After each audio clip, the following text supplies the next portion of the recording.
you're schwitzing. And more, unfortunately, more smoke and fires, and like it's crazy. We had another photo shoot today on something where they're like, we can't really do the drone photography or any of that stuff because it just you don't want the place you're selling to look like it's on fire, right? So no, it's not and we're not even, but yeah, close. It's but anyway, it's a happy Thursday.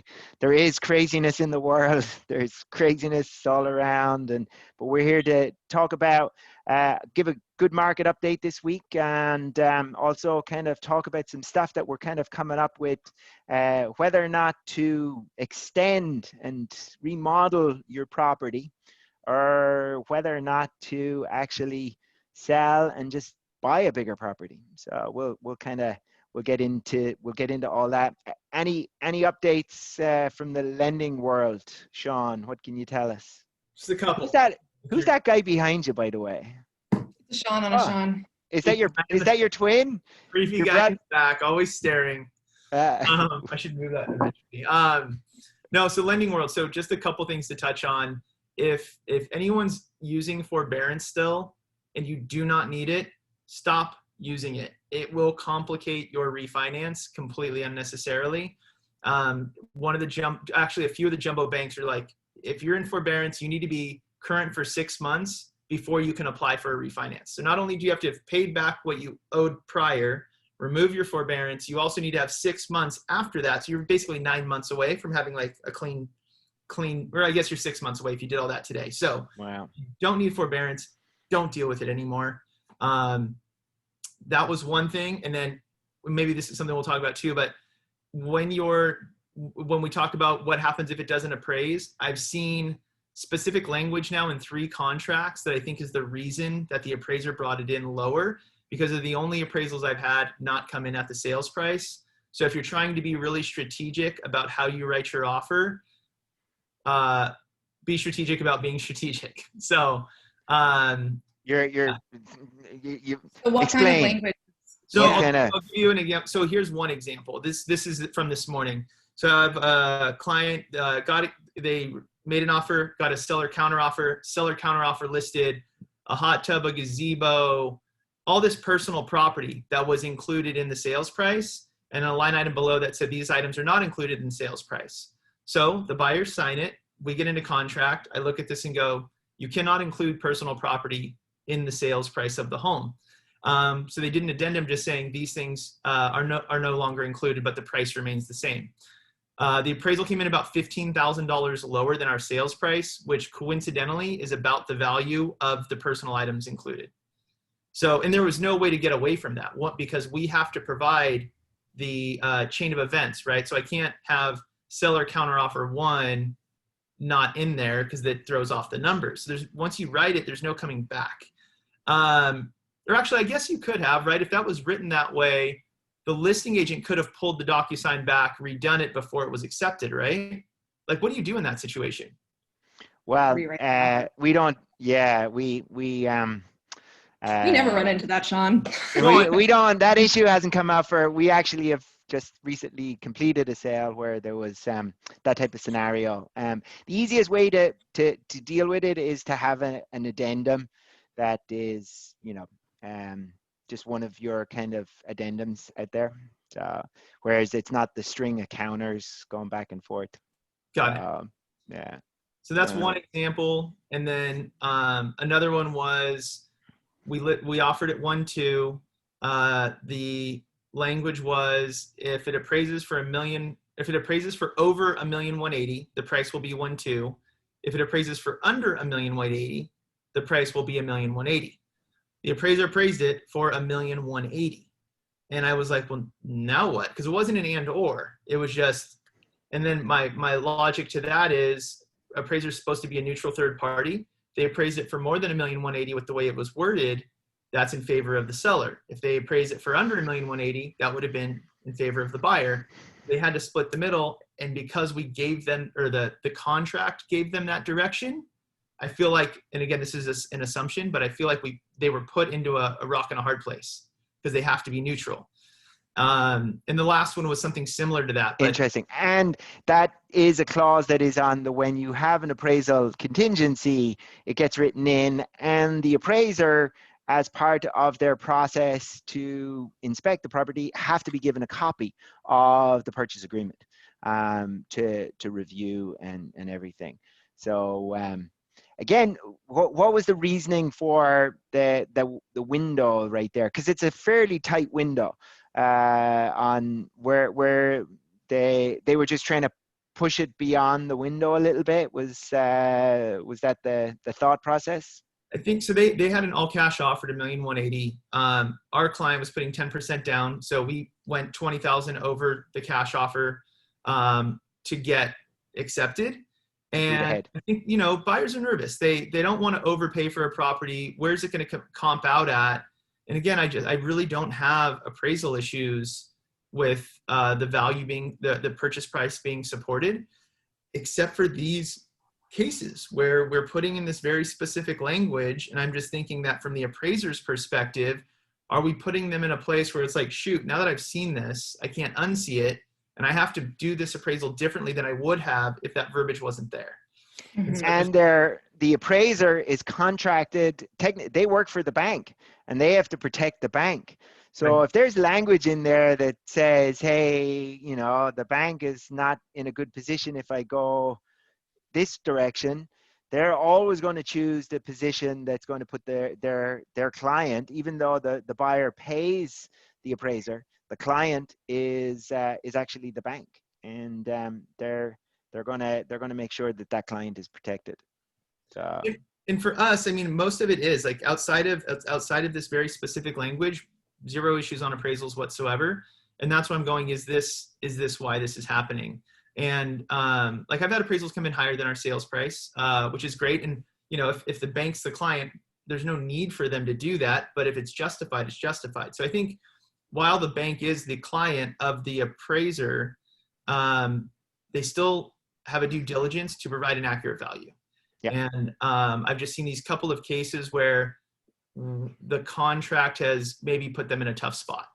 Yeah. I think that's the best way for me to put it. So as we're working through how do we look out for the best interests of the buyer and still get them the house, you know, understand the contract, understand the verbiage, and go from there. Yeah. And in a lot of ways, you know, I think the contract needs to be succinct. Don't overshare. Right. Yeah. Yeah. TMI. Yes. Exactly. Sometimes for the appraiser, it's like, it's a TMI moment. It is interesting. You brought up something that we've come across too, and I would refer to it as the cost of a contingency. So you are talking about a contingent offer where the financing is the contingency, because you need that contingency when you're, you know, at a down payment like 10%. You want to be protected and making sure all the I's are dotted and the T's are crossed. And yet they competed against cash. Did they get accepted against that cash? Yeah. We closed this week. Yeah. For $20,000. For $20,000 of a difference. So there is so for a financing contingency against cash, you can see the $20,000 can beat it, can get it done. We had one on an inspection contingency, and the value of an inspection contingency where a property, they didn't do any kind of pre-sale inspections, which is, I would say, rare these days, that a seller would not provide that info here in the Bay Area. And but we're able to do a pre-inspection with our own inspector, and it was a good property, and we were able to waive that, and we beat out another offer. We don't know where it was, but maybe 5 or 10 grand ahead of us or thereabouts, because of it. So that contingency, you know, basically, you know, had a value. Yeah, got them the house, and you know, saved them. There was actually a cost differential to the seller of 10 grand less, but the safety of that was worth more. So I think yeah, for the seller. I It really gets, like the way you worded that, the cost of contingencies. Like that's, you know, against a cash offer, it costs 20,000 more to have a contingency, and in your case, not having it saved 10,000. That's a really good way to put it. yeah, yeah. So, so otherwise, one of the things we want to talk about kind of today that's coming up a lot for all of us is, you know, in COVID, in the world that we're in these days, and with people being in, you know, different rooms, the new term, who knew that we'd be staging Zoom rooms? Where's the Zoom room going to go in the staging here? That, you know, where Wait, people, is that a real thing? Is that a that's real a real thing? thing. That's a real thing. We're Also Zoom, known as an office, but also known as an office, but now referred to because you'll actually stage it on rentals, which we have Ashiana on our team who handles rentals. She digitally stages the rentals with Zoom rooms. That's amazing. Purely, yeah, the whole setup. But the whole process have come up with people who need more space, right? It's kind of, you know, I'm running into it myself in my own house where like every corner of it is filled, and there's the whole, should we remodel and add on that extra room, or fix, you know, add in the redo the kitchen, or add in the other bathroom, or, you know, build out the basement, or should we sell and just go straight and buy a bigger house? And it's a we're in a world where the cost of construction right now seems to be going up pretty rapid. And the cost of borrowing money seems to be like, it can't get any lower, right? There's no way it can get any lower. And so, you know, in a lot of ways, depending on the size of a project, would you like, what are the thoughts on, maybe it's just better to sell and go and buy that you know, bigger spot or something that already has it done? What would you say to that, Sean, from the lending standpoint? So the way that I've been looking at that is, just like real estate values are going up, it's supply and demand. And now that there's such a demand to build, that's why we're seeing cost of construction go up, and probably materials are harder to get through COVID as well, I would assume. They shut down production on lumber and stuff. So but that's a bottleneck. I think that will open up a little bit, but yeah. Even pre-COVID, I had a cousin, he was looking at doing a pretty substantial addition to his house, and the cost per square footage was going to be $300 or $400 more a foot to build than what he bought his property for. So he's like, I can't justify I'll never get the value back, right? So I'm going to spend all this money to build this, add square footage for say $800 a foot when my value is $500 a foot. Will I recoup this through increased in value? And so that was kind of an aha moment. And then at the same time, so if you want to do that, sorry. Can I ask a quick question? Because there's one mistake on that scenario that I sometimes see people, if they're building 100 square feet and they look at the cost of construction just for that 100 square feet, rather than breaking it down over the entire size of their property where it blends into the overall cost of square foot. Sometimes it makes more sense to do the number that way than it does to just focus on the actual. Do you know what way they looked at it in that regard? Yeah, so does that make sense? Totally. Yeah. And that's what you're doing is it's a 3-bed, 2-bath, and I think he was going to add a bed and a bath. So he was looking at what are 4-bed, 3-baths selling for, and does this cost of construction justify, will my price go up accordingly? And the numbers didn't work. Is that the right methodology? Yeah. Okay. Yeah, totally. So it also depends on how long you plan to keep the property. Because, you know, I was having this discussion with some mutual clients of ours last night. They own a house in San Mateo, and, you know, it's a small house, like just over 1,000 square feet. And, but they would like to, because upward mobility is tough in San Mateo is tough real estate wise. And they are like, we're going to be here for a while. Like, this is probably going to be at least 10 years with school and everything. And so they're like, okay, you know, they got this bid for well, it's in the bidding process, but to turn it from a 2-1 to a 4-2, it's going to be like 250 grand probably, or more. And so they're, you know, asking what is worth it. They have a couple different options, right? Like the Goldilocks, like the minimum to add stuff, the medium stuff, and then the ultimate, like for their quality of life. And, you know, for me, I was talking to them about like, you know, if you are going to be there for 10 plus years, you know, you need to consider the fact that you need to be happy in that home. But when it comes to like finishes and stuff, that's where, right, it gets like, go from here to here really quickly. You know, if you're doing it now and you're planning on selling the house in 10 years, the chances are that the buyer's going to walk in and want to update it anyway.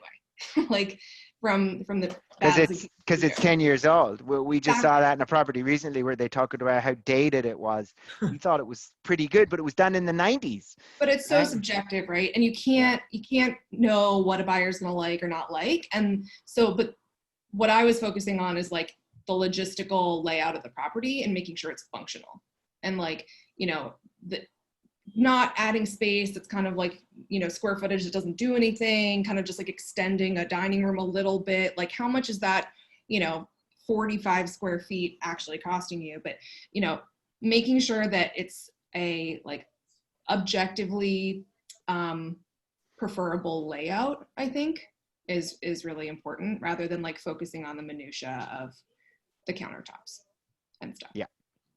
Yeah, because that all can get changed out. A lot of it is bringing the functionality and the size into, you know, we have some other clients who are also taking a 2-bed 1-bath space and bringing up to 3-bed 2-bath, and you move into different markets in that regard. And you know, when you look at the differential there, if you can see it make a difference in the cost, then you know it's worth doing.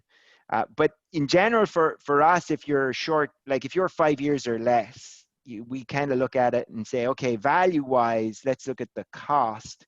And if we can say by looking at today's numbers, because the numbers, we don't know what they're going to be. Historically, 5 years from now, it's probably going to be more expensive. But you know, where if you can make $2 for every $1 you spend, then okay, you got a viable scenario to move forward there.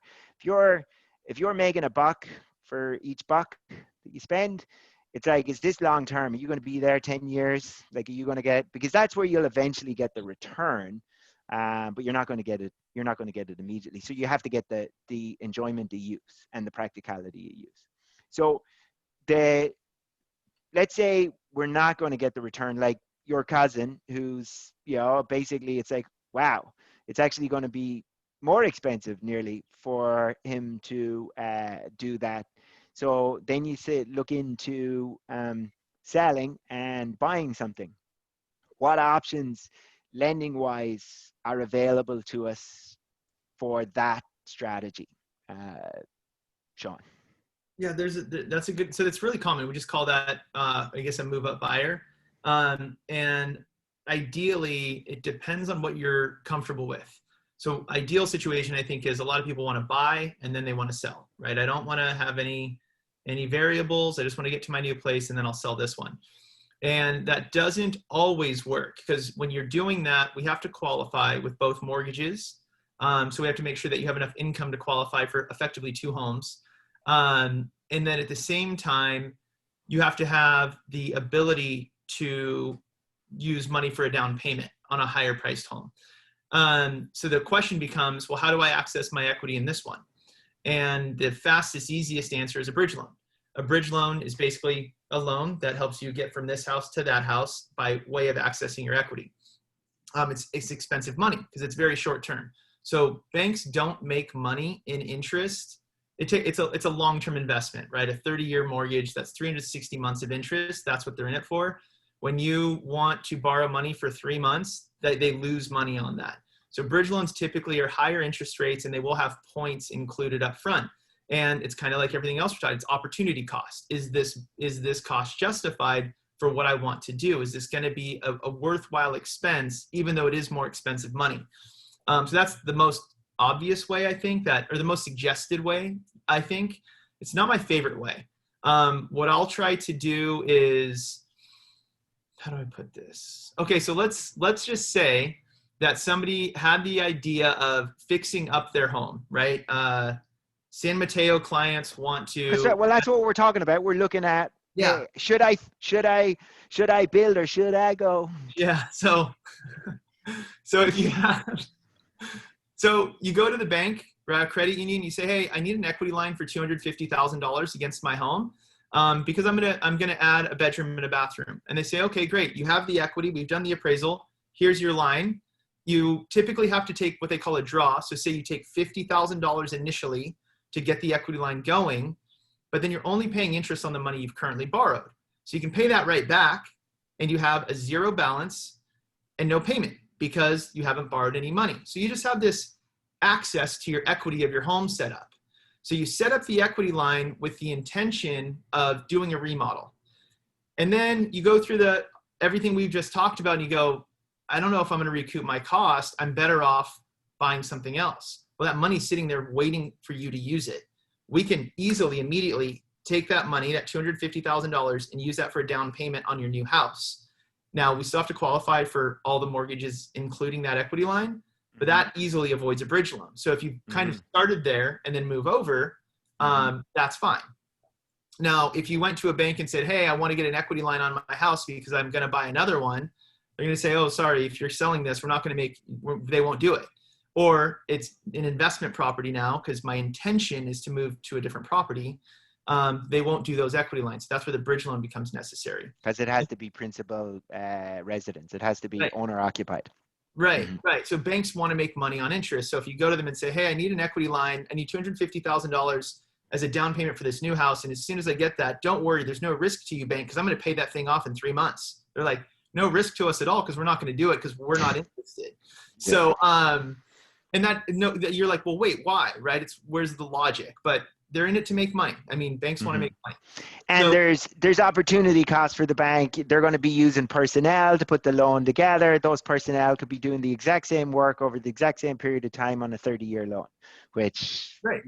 And even with rates being as low as they are, if you look at your interest paid over the life of the loan, which is required on your loan estimate and your disclosures, you're basically paying 50 to 60% of your loan amount in interest over the full 30 years. That's good. It used to be 90%, but with rates as low as it is, it's gone down.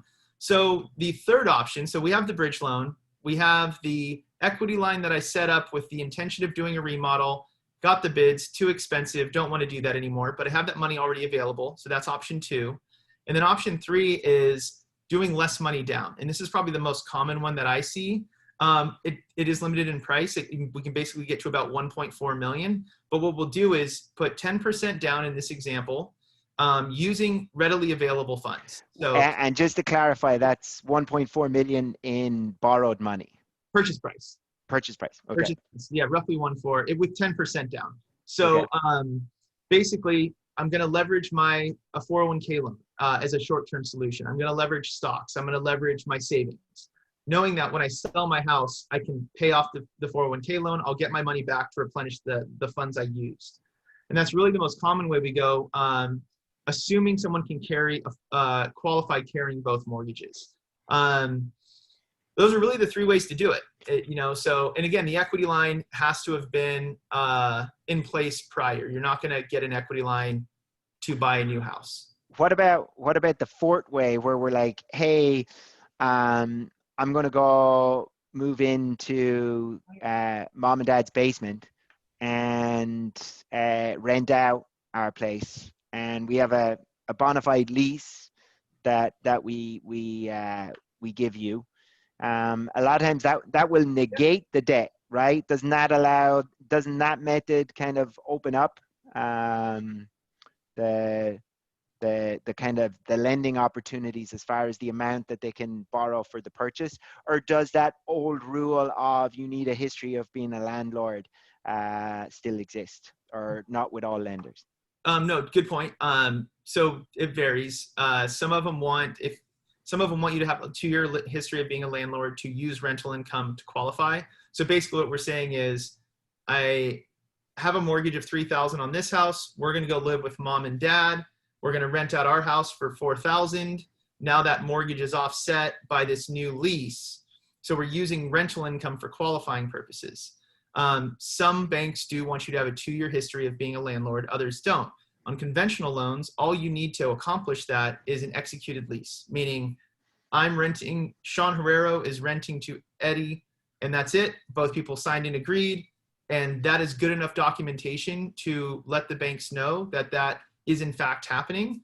Other banks want that plus the deposit receipt for the lease. So we have to show that, in that example, Eddie wrote me a check for his first and last month's rent, and I've deposited those funds, so there's no games happening. So there's a couple different ways to look at it, but that's definitely an option. And then, if we're looking at buy versus sell, there's also the rent back way, right? Where you could do a 30-day escrow and have a 60-day rent back, and that gives you 90 days to find a new home. Yeah. Which is the 4, and then, which is actually, quite a common scenario, because as soon as, you get your escrow period and then an extra 30 to 60 days, that's a lot of time to get, it seems short and people get a little bit freaked out, but in the way things move and the way everything kind of operates, a week is like a month. So every week you get in real estate, like dog years, 1 week is 1 month. So if you have 6 weeks, that's like 6 months of time to mess about with there, to get all that stuff together. I just have a question about pulling the equity line for construction. What does the bank want to see in terms of your plan for the construction? Do they just need to hear that you just want to do it? And then they're like, okay, great. Yeah, basically, that's it. There's a box on the loan application, and so on the first mortgage side, cash out refinance. What's the purpose? Debt consolidation, home improvements. I think there's another one, but you just check a box. They're not looking for plans. It's not a construction loan. We're just saying we intend to use this money for the construction of this property. And they're like, well, you already have the equity. We're good to go. The risk profile fits. Here's your money. Enjoy your new addition. And it's the lenders, basically, it's a question that the subtext is how long, what's the commitment level here? Hey, I'm buying a jet ski, they don't want to see that. And then they don't want to see that you're going to sell where this is going to get paid off in a couple of months. And you're just using their money, which they're going to get no benefit from, and you get all the benefit, right? So for them, that's not a good use of their capital. Yeah, they don't care if you buy a jet ski. When auto loans had higher interest rates, an equity line was a great way to borrow money at a lower cost. So really, when you're doing an equity line, the bank is really looking at a loan to value perspective. What's our risk here, and are you going to pay us back? Because they typically have a slightly higher interest rate than a first mortgage would. So right now, an equity line is probably sitting at about 6.5%, where a conventional mortgage is going to be in the 2s, or I'd say 3%-ish as at the higher side. So if you wanted to set up an equity line to buy a jet ski, which I kind of think is a great idea because they're so fun, you can do that. They would not stop you from that, because we're going to get the interest over time. They just don't want to hear they're getting paid off like immediately. And they don't want to hear that the property is not occupied by you, because that is where the most foreclosures come from. Is if you get into a bad situation financially and you have to let go of a property, which one are you going to let go of? The one that you live in or the one that you're renting out? And that's where they're at risk, because here's the risk. I'll just kind of explain how the risk of a second mortgage or an equity line lender works. If we use a property that's worth $1 million and I put down 20%, that means I have a loan of $800,000. And now I go to get an equity line for $100,000 to do a remodel. My loan to value is 90%. I've borrowed $900,000 of my $1 million value. So the risk to the second lender is they give you the loan, the market shifts. Now the house is worth 850. You fall on hard times or simply decide you don't want to pay anymore. If the bank forecloses or repossesses basically the house and it sells for 850, first mortgage lender gets 800 because they're in first position. They get paid first. Second lender gets whatever's left. So, hey, sorry you lent them 100. Here's 50 back. So the equity line lenders have more risk. Yeah. Well, and from the days of short sales and everything, a lot of times those second lenders, they would hold up the closure of the short sale because they were shouting, trying to get something. They were like, we want like a check for $5,000. We want something. Yeah. And it could be dead amounts of, 200 or 250 and stuff like that. And that's why a lot of the equity lines right in March, when this whole thing started and the market was all over the place, the equity line lenders pulled out because they're like, this is 08 again. We learned our lesson. We're done. We're not making any more equity lines. And a lot of banks still aren't offering them. They are available. I mean, we've had 2 options come back in the last 2 months. So they're starting to come back, but it's just understanding that risk that they're putting themselves in. Yeah. Yeah. And they need data and, the knowledge of a stable market. Speaking of knowledge of a stable market, Haley, what are the numbers, kind of San Francisco? Let me pull them up here. It's so funny. I literally got a text during this conversation. Hey, we're thinking about adding something, an addition in the front of the house. We need a surveyor. It's actually a mutual client of ours, Sean. Timely. Yeah. It's like they knew. It's like they're watching. So this week, happy October, by the way. Yeah, October 1st. Last week of September, we had 88 new single family homes come on the market. That's a bump. Looking at the pricing there too. 1 minute, because I think the heat is getting to my computer. Only 11 of those homes out of 88 are under $1 million, and 6 of them are just about $1 million. So, and then we had 171 new condos, lofts, TICs come on. Which is consistent. We've been floating around 160 per week. And then multi-unit, 2 to 4 unit and mixed use, 22 new properties came on. And then in terms of what went into contract, 84 homes went into contract. So 88 new, 88 went into contract. So week on week, it's crazy how lockstep, one in, one out. That market is week after week after week, lockstep. 89 condos, TICs, lofts went into contract, and 6 multi-unit. And for closed, 48 single family homes closed, 64 condos, TICs, and lofts, and 7 multi-unit. So, the stuff that is like hanging on single family wise is stuff that's funky. Basically, there's something funky about it.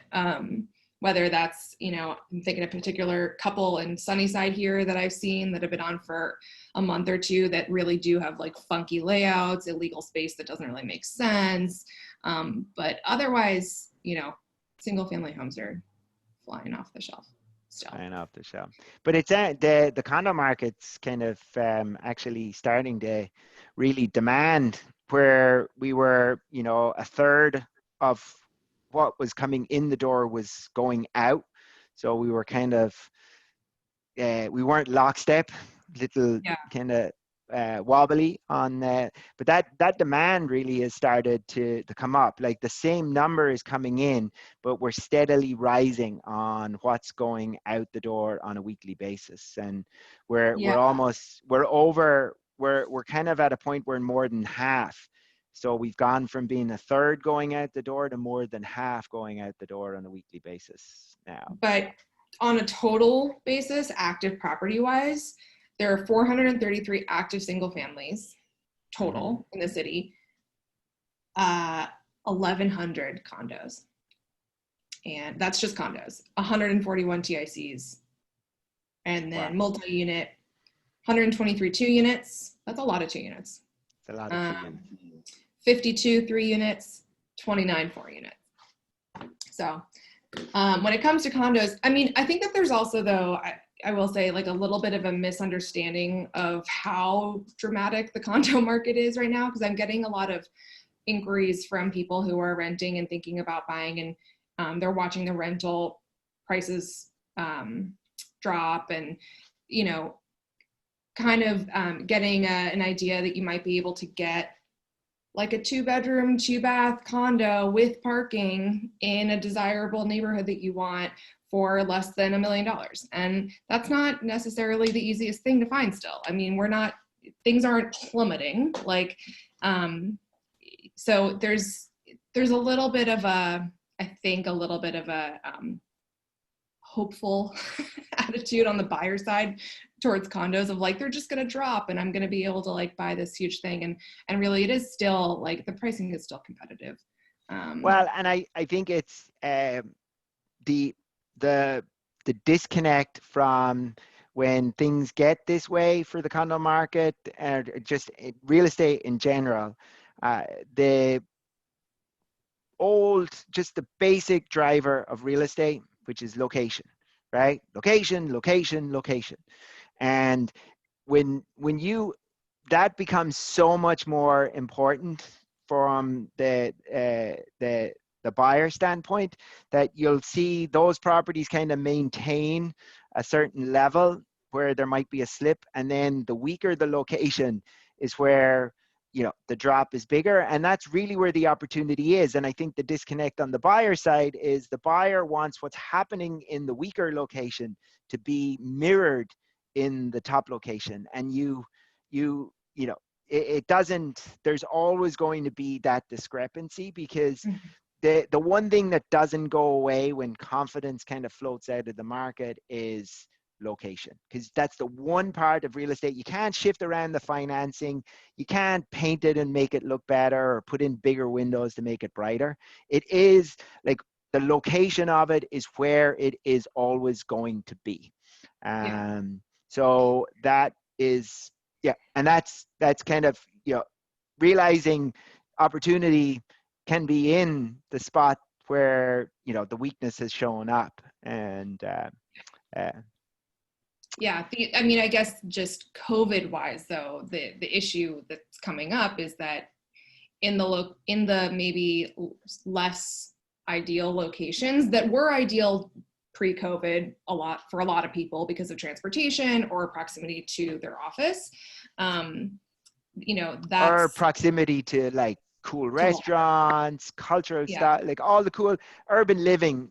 You want to be close to it, right? The dues haven't changed, right? The dues have not changed for those properties on a monthly basis, and you can't use still the amenities for the most part. So, you know, you have a lot of people who are like, well, okay, I mean, maybe the price works for acquiring it, but then I don't want to pay $900 for a gym I can't use and a pool I can't touch and a doorman I don't talk to, and like, et cetera. Common room I can't book for a football game, kind of, So no, it's but then, you know, that I think you get into that location principle in those type of buildings also comes into the fact that there's more desirable floor plans and sides and floors in those kind of buildings than there are other units, so that you get a price discrepancy in that regard too, based on the micro location. So, but in general, it's in a lot of ways, I'm trying to think of a new word of the new, because I keep saying that it's become distilled down like a whiskey, and I'm not sure if that's kind of the right metaphor.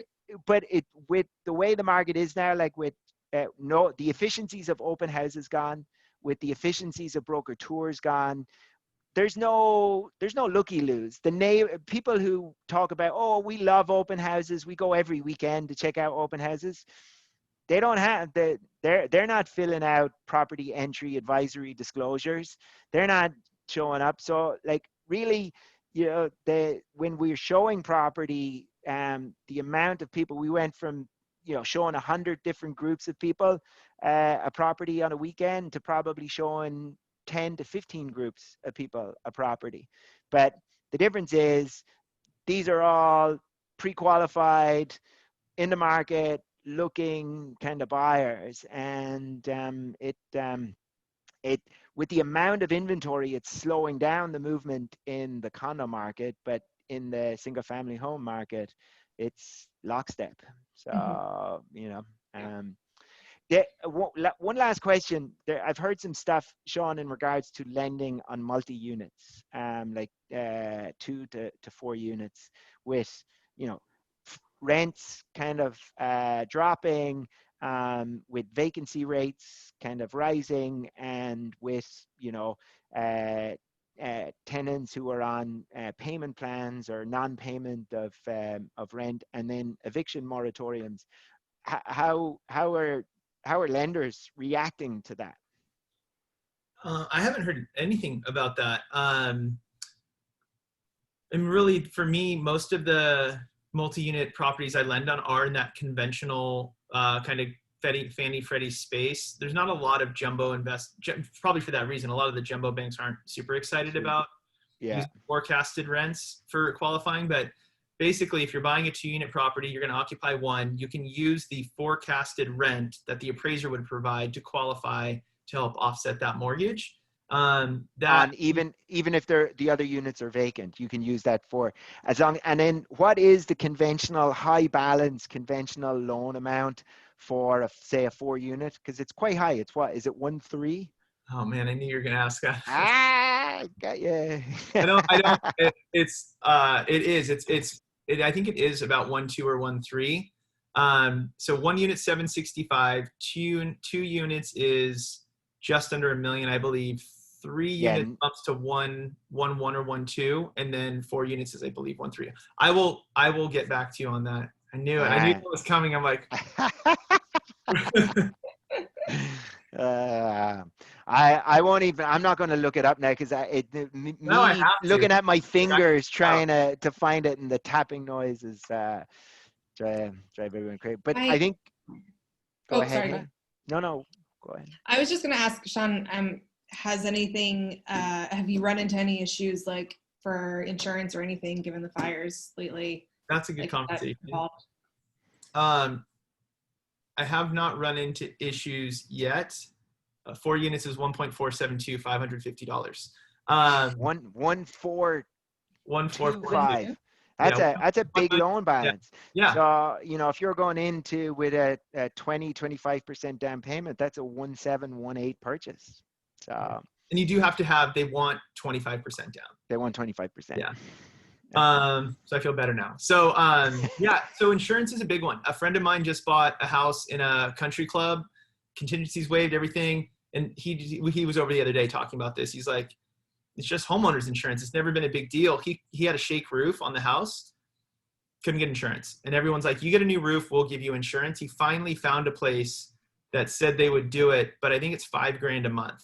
So typically what I would quote for homeowners insurance, just in general, like from helping someone plan for their purchase on a single family home, I'm estimating, $100 a month probably. And on a condominium, it's typically 40 to 60. And I don't think that's changed much, but on the single families, it's very area specific.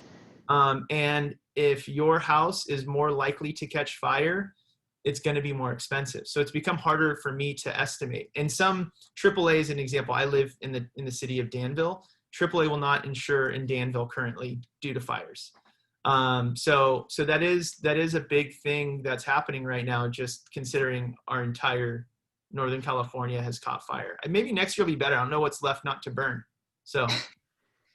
It seems like some areas where they got badly burned are burning again. Like, It's crazy. So I think it might be actually a good idea for us to have an insurance expert come and talk to us Yeah, because, good idea. you know, I was actually, side note, if anybody listens to NPR or The Daily, they did an interesting thing on this a couple of weeks ago about California fire insurance or insurance in general, and how the state, after the 2017 fires, you know, took action to make sure that all the insurance companies weren't going to bail on their customers. But that actually, from what I understand, and I'm not an expert, but that policy ends at the end of this year. And I don't know if there's a plan yet with regards to holding insurance companies to insuring these customers. So Yeah. it's It's important topic. and you know that really is the only other option if the commercial insurers back out of the market. It falls to the state because we That's have to really, have it. Lenders won't lend without it, and then we end up where we'll be in a situation where the state is having to sponsor it. Just on a side note, I have a friend who owns some land up north. They grow apples. They make good cider, so tasty stuff.